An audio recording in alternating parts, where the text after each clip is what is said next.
প্রিয় ষষ্ঠ শ্রেণীর ছাত্রছাত্রীরা, welcome to my channel ABH learning. আমি তোমাদের স্বাস্থ্য ও শারীর শিক্ষা বিষয়ের নভেম্বর মাসে যে মডেল অ্যাক্টিভিটি টাস্ক দিয়েছে পূর্ণমান 50 নম্বরের, তার সম্পূর্ণ সমাধান নিয়ে এসেছি। তোমরা তোমাদের খাতা পেন নিয়ে বসে পড়ো এবং চটপট উত্তরগুলো লিখে ফেলো। চলো আর দেরি না করে ভিডিওটি শুরু করা যাক। দেখো, শ্রেণী ষষ্ঠ, বিষয় স্বাস্থ্য ও শারীর শিক্ষা, পূর্ণমান 50। প্রথমে দেখো, কয়ের দাগে বলেছে বহুর মধ্যে সঠিক উত্তরটি খুঁজে টিক চিহ্ন দাও, যে কোনো 14টি প্রশ্নের উত্তর দাও। ঠিক আছে, দেখো আমি বলছি, একে একে বলছি, তোমরা উত্তরগুলো দেখে নাও। ভারতবর্ষের জাতীয় পতাকার কোন রংটি নিচের দিকে থাকে? উত্তর হবে সবুজ। আমি শুধু টিক দিয়ে যাব, তোমরা তোমাদের খাতাতে শুধুমাত্র প্রশ্ন আর উত্তরটা লিখে দেবে। ঠিক আছে, 2-এর দাগে দেখো, জাতীয় পতাকার সাদা রং কিসের প্রতীক? জাতীয় পতাকার সাদা রং আমরা জানি শান্তির প্রতীক। ঠিক আছে, উত্তর হবে 3 নম্বরেরটা, শান্তি ও পবিত্রতার প্রতীক। ঠিক আছে, তারপরে দেখো 3-এর দাগে, প্রাথমিক চিকিৎসা করা হয় 3টে অপশন আছে, তার মধ্যে উত্তর হবে ডাক্তারের কাছে নিয়ে যাওয়ার আগে। ঠিক আছে, তারপরে দেখো 4-এর দাগে, কখন স্প্লিন্ট ব্যবহার করা হয়? উত্তর হবে অস্থিভঙ্গের ক্ষেত্রে, মানে হাড় ভেঙে যাওয়ার ক্ষেত্রে। ঠিক আছে, তারপরে 5-এর দাগে দেখো, সুঅভ্যাস গড়ে তোলার জন্য প্রধানত কি গুণাবলী থাকা দরকার? উত্তর হবে দৃঢ় মানসিক প্রত্যয়। ঠিক আছে, 3 নম্বরেরটা উত্তর হবে। 6-এর দাগে দেখো, একজন শিক্ষার্থীকে প্রতিদিন কতটা পরিমাণ জল পান করতে হবে? উত্তর হবে 2.5 লিটার থেকে 3 লিটার। ঠিক আছে, 2.5 লিটার থেকে 3 লিটার, মানে এটা 2.5 লিটার থেকে 3 লিটার। ঠিক আছে, তারপরে দেখো, স্বাস্থ্য কি? এর উত্তর হবে 4 নম্বরেরটা। ঠিক আছে, পরিপূর্ণ জীবনের উপযোগী শারীরিক, মানসিক ও সামাজিক সুস্থতার সমন্বয়। ঠিক আছে, তারপরে 8-এরটা দেখো, মাস্ক ব্যবহারের সুফল কি? উত্তর হবে 3 নম্বরেরটা, শ্বাস প্রশ্বাস ও ড্রপলেটের মাধ্যমে রোগ ছড়ায় না। 9-এরটা দেখো, একটা শূন্যস্থান আছে, করোনা ড্যাশ রোগ ভাইরাস দ্বারা সংক্রমণ রোগ। উত্তর হবে 1-এরটা। ঠিক আছে, তারপরে দেখো 10-এরটা, দীর্ঘক্ষণ শরীরচর্চার সময় শারীরিক দূরত্ব বজায় রাখা সত্ত্বেও কি মাস্ক ব্যবহার করা উচিত? না, উত্তর হবে না। ঠিক আছে, তারপরে 11-টা দেখো, কোন ভিটামিনের অভাবে শিশুদের রাতকানা রোগ হয়? এটা ভিটামিন এ হবে উত্তর। ঠিক আছে, 12টা দেখো, পরোপকার ও সমাজসেবামূলক কাজ করা একটা সুঅভ্যাস। ঠিক আছে, 13টা দেখো, খাবার থালা বাসন মাজার জন্য কোন ধরনের জল ব্যবহার করা উচিত? উত্তর হবে বিশুদ্ধ জল। ঠিক আছে, 14টা দেখো, মানবদেহে জলের প্রয়োজন হয় কেন? উত্তর হবে, এই উপরে যে 3টে অপশন আছে, রক্ত সঞ্চালনের সাহায্য করতে, 2 নম্বর পরিপাক ও দেহ গঠনের সাহায্য করতে, 3 নম্বর দেহকোষের জলের সাম্যতা বজায় রাখতে, 4 নম্বর সব কটি ক্ষেত্রে। ঠিক আছে, সব কটি ক্ষেত্রেই তো আমাদের জলের প্রয়োজন হয়, তাই না? তারপরে দেখো ক দাগের 14টা প্রশ্নের উত্তরই সম্পন্ন হয়ে গেল। এবার ক্ষয়ের দাগে বলেছে, উপযুক্ত শব্দ বসিয়ে শূন্যস্থান পূরণ করো। ঠিক আছে, 1 নম্বর, ভারতের জাতীয় পতাকার সাদা রঙের অংশটির এই শূন্যস্থান হবে মাঝখানে নীল রঙের 24টি কাঁটা বিশিষ্ট চক্র বসানো থাকে। আমি দেখো শূন্যস্থানে অলরেডি লিখে রেখেছি, তোমরা দেখে লিখে দাও। 2 নম্বরে দেখো, জাতীয় শোক প্রকাশে জাতীয় পতাকা অর্ধনমিত থাকার দিনেও জাতীয় পতাকা প্রথমে উঁচুতে তুলে তারপর দণ্ডের অর্ধেক পর্যন্ত নামাতে হবে। 3 নম্বর দেখো,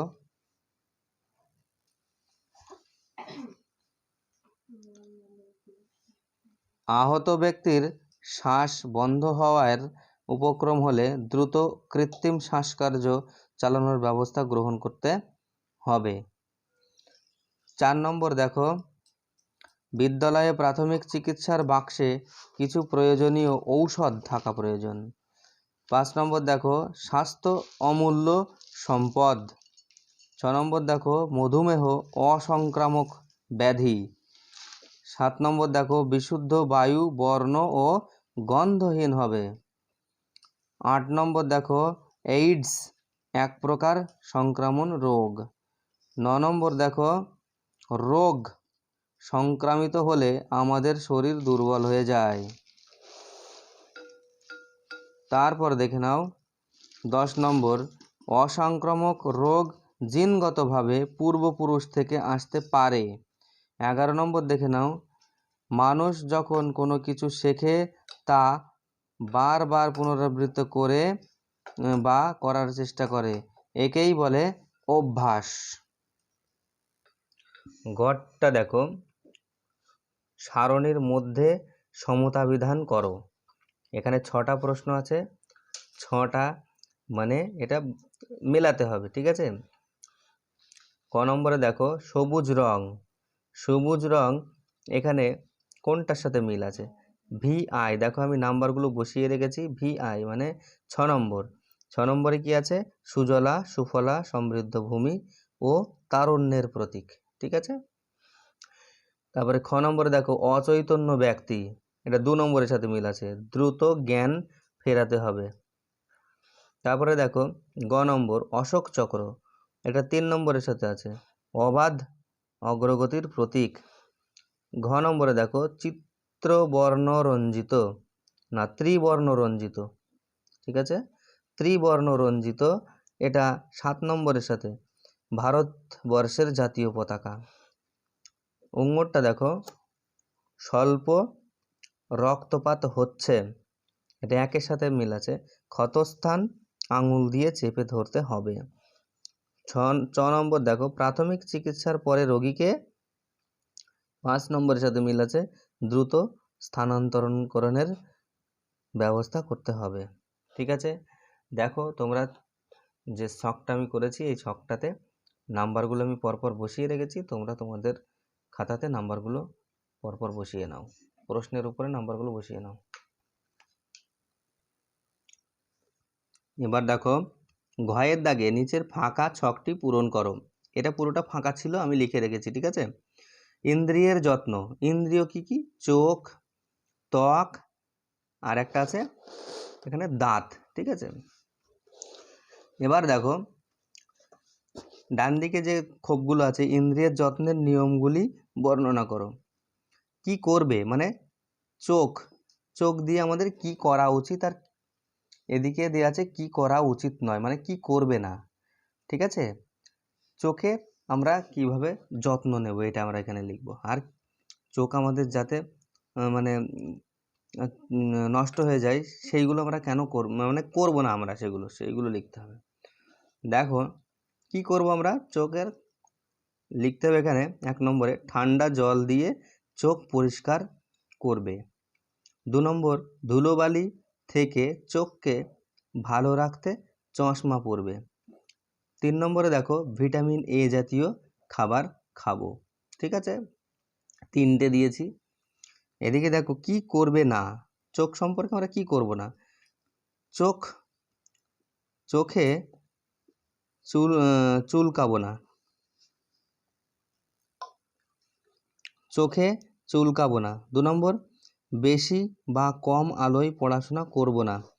3 নম্বর, চোখের সমস্যা হলে অবহেলা করব না, ঠিক আছে। এবার দেখো ত্বক, নিয়মিত জল দিয়ে ত্বক পরিষ্কার করতে হবে। 2 নম্বর, ভিটামিন D, E জাতীয় খাবার গ্রহণ করতে হবে। 3 নম্বর, স্বাস্থ্যকর পোশাক পরতে হবে। এদিকে দেখো কি করবে না, ঘরে দেখো 1 নম্বরে বেশিক্ষণ জলে থাকা চলবে না। 2 নম্বর ত্বকের ক্ষতি হয় এমন কোনো প্রসাধনী ব্যবহার করা যাবে না। এবার দাঁতে আমরা কি করব? প্রতিবার খাবার পর দাঁত ব্রাশ করব। 2 নম্বর ভিটামিন এ ও সি জাতীয় খাবার গ্রহণ করব। কি করব না? বেশি মিষ্টি বা চকলেট খাবো না। 2 নম্বরে দাঁতে ক্ষতি হয় এমন কাজ করা যাবে না। ঠিক আছে, এটা তিনটেই 3 নম্বর করে আছে, 9 নম্বর। ঠিক আছে, তোমরা পজ করে তোমাদের খাতাতে লিখে নাও। দেখো আমি আর একবার স্ক্রলিং করে দিচ্ছি, তোমরা পজ অথবা স্ক্রিনশট নিয়ে তোমাদের খাতাতে লিখে নাও। এবার দেখো নিচের যোগাসনের ভঙ্গিগুলি শনাক্ত করে ছবির নিচে ফাঁকা ঘরে যোগাসনটির নাম লেখো। এখানে দুটো যোগাসনের ছবি দিয়েছে, বলেছে এই যোগাসনটার নাম কি। এখানে দুটো আছে 2 নম্বর। যে যোগাসনটা প্রথমে আছে তার নাম হচ্ছে চক্রাসন, আর যে যোগাসনটা দ্বিতীয়তে আছে, মানে এই যোগাসনটার নাম হচ্ছে নৌকাসন। ঠিক আছে, দেখো দাগের নিজের মতো করে লেখো। 1 নম্বর সু অভ্যাস গঠনের নিয়মগুলি লেখো। তোমাদের স্কুল থেকে যে স্বাস্থ্য শিক্ষা শরীর শিক্ষা বইটা দিয়েছে, আমি যতগুলো উত্তর বললাম সব ওই বই থেকেই করে দেওয়া। তো এখানে এটা আমি আর লিখিনি, এটা বই থেকে পুরোটা বলে দিচ্ছি। দেখো তোমাদের বইয়ের 26 নম্বর পৃষ্ঠাতে দেখে নাও, বা তোমরা এখান থেকেও লিখতে পারো। সু অভ্যাস গঠনের নিয়ম দেখেছ? দেখো 1 নম্বর পয়েন্ট দৃঢ় মানসিক প্রত্যয়। এখানে এটা এইভাবে লেখা আছে, তোমরা সোজাসুজি লিখবে। ঠিক আছে, দিয়ে পয়েন্ট করে কোলন করবে, এরকম করে লিখবে। দৃঢ়, আমি লিখে দিচ্ছি, বিন্দু দৃঢ় মানসিক প্রত্যয়, যেরকম কোলন দেবে, আন্ডারলাইন করবে, তারপরে এখান থেকে শুরু করবে। ঠিক আছে, দিয়ে এটুকু লিখে দেবে, একটা পয়েন্ট হয়ে গেল। প্রত্যেকটা পয়েন্ট ওইভাবেই লিখবে। ঠিক আছে, দেখো 1 নম্বর পয়েন্ট দৃঢ় মানসিক প্রত্যয়। সু অভ্যাস গঠন করতে হলে দৃঢ় মানসিক প্রত্যয় দরকার। দৃঢ় প্রতিজ্ঞা নিয়ে কাজ শুরু করলে যে কোনো সু অভ্যাস গঠন করা যায়। প্রতিদিন যদি সকালে ঘুম থেকে ওঠার অভ্যাস গঠন করতে চাও, তবে যতই ঘুম পাক ভোরে উঠতেই হবে এবং মানসিকভাবে প্রস্তুত হয়ে নির্দিষ্ট সময়ে শুতে হবে। ঠিক আছে, 2 নম্বর পয়েন্ট সদুদ্দেশ্য। সু অভ্যাস গঠনের জন্য যেন সদুদ্দেশ্য থাকে। ভালো উদ্দেশ্য নিয়ে সু অভ্যাস গড়ে ওঠে। উদাহরণ হিসেবে বলা যায়, তুমি বন্ধুদের সঙ্গে লড়াই করার উদ্দেশ্য নিয়ে যদি নিয়মিত ব্যায়াম করো, তবে তা সু অভ্যাস বলে গণ্য হবে না। তারপর দেখো 3 নম্বর পয়েন্ট শারীরিক ও মানসিক তৎপরতা। সু অভ্যাস গঠন করতে হলে শারীরিক ও মানসিক তৎপরতা দরকার। সময় নষ্ট না করে সাথে সাথে দ্রুততার সঙ্গে কাজে নেমে পড়তে হবে।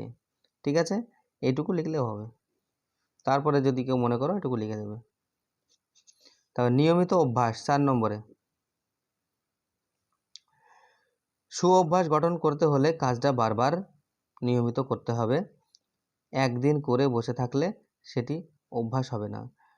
ব্যায়াম বা শরীরচর্চা অভ্যাস করতে হলে নিয়মিত বা রোজ অনুশীলন করতে হবে। ঠিক আছে, তোমরা এই 4টে পয়েন্ট লিখে দেবে, বেশি লিখতে হবে না। ঠিক আছে, যেহেতু সু অভ্যাস গঠনের নিয়মগুলি এটাতে 2 নম্বর আছে, তোমরা 2টো পয়েন্টও লিখতে পারো। আমি 4টে বলে দিয়েছি, তোমরা 2টোও লিখতে পারো। ঠিক আছে, 2এরটা দেখো অসংক্রামক রোগের কারণগুলি তালিকাভুক্ত করো। তোমাদের বইয়ের 30 নম্বর পৃষ্ঠাতে দেখে নাও। দেখো অসংক্রামক রোগের কারণ, 1 নম্বর জিনগতভাবে পূর্বপুরুষ থেকে আসতে পারে। 2 নম্বর অসংযমী জীবনযাপন করলে। গ নম্বর অপুষ্টিজনিত কারণে। ঘ নম্বর ভিটামিন ও খনিজ লবণের অভাবে। অঙ্গ যথোপযুক্ত ব্যায়াম বা শারীরিক সঞ্চালনের অভাবে। 6 নম্বর অতিরিক্ত মানসিক চাপের কারণে। 6 নম্বর প্রতিদিন 1 ঘন্টার বেশি সময় ধরে মধ্যম মাত্রায় শরীরচর্চা না করা। বর্গীয় জ ভেজাল রং দেওয়া, রাসায়নিক পদার্থ মেশানো খাবার খাওয়া। ঠিক আছে, এই পয়েন্ট কটা তোমরা লিখে দাও তোমাদের খাতাতে।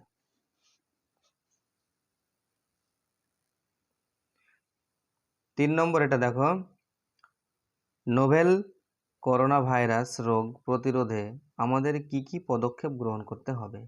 তোমাদের বইয়ের পৃষ্ঠা নম্বর 29-এ দেখে নাও।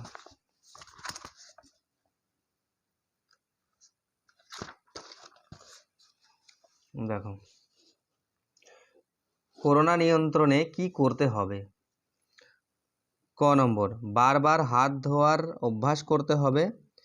খ নম্বর অ্যালকোহল আছে এমন হ্যান্ডবার বা সাবান জল দিয়ে হাত ধুতে হবে। হাঁচি কিংবা কাশির সময় নিজের জামার হাতার উপরের অংশ দিয়ে রুমাল অথবা টিস্যু দিয়ে নাক ও মুখ ঢেকে রাখতে হবে। ব্যবহার করা হয়ে গেলে সেটি টিস্যু ঢাকনা দিয়ে ময়লা ফেলার পাত্রে ফেলে দিতে হবে। ঘ নম্বর অনেক লোক উপস্থিত আছে এমন স্থান বর্জন করতে হবে। অঙ্গ নম্বর যদি অসুস্থতা বোধ হয় অথবা জ্বর, শ্বাসকষ্ট, কাশি, তাহলে ডাক্তার দেখাতে হবে। ডাক্তার দেখাতে গিয়ে মাস্ক কিংবা কাপড় দিয়ে নাক মুখ ঢেকে রাখতে হবে। চ নম্বর যদি অসুস্থতা বোধ করো তাহলে আগামী 21 দিনের জন্য সবার সঙ্গে মেলামেশা বন্ধ রাখতে হবে এবং একটি পৃথক ঘরে থাকতে হবে। পৃথক শৌচাগার ও সবকিছু আলাদা ব্যবহার করতে হবে এবং ওই সকল বস্তু বা পদার্থ কোনো অবস্থায় অন্যের সংস্পর্শে আসবে না তা সুনিশ্চিত করতে হবে। ভিডিওটি কেমন লাগলো কমেন্ট বক্সে জানিও। ভালো লাগলে একটা লাইক দিও এবং বন্ধু বান্ধবদের কাছে শেয়ার করো। আর আমার চ্যানেলে তুমি যদি নতুন হয়ে থাকো চ্যানেলটিকে সাবস্ক্রাইব করে পাশে থাকা বেল আইকনটি প্রেস করে দিও, যাতে আমি নতুন কোনো ভিডিও আপলোড করলে সবার প্রথমে তোমার কাছে নোটিফিকেশন চলে যায়। ভিডিওটি সম্পূর্ণ দেখার জন্য অসংখ্য ধন্যবাদ। দেখা হবে পরের অন্য কোনো ভিডিওতে।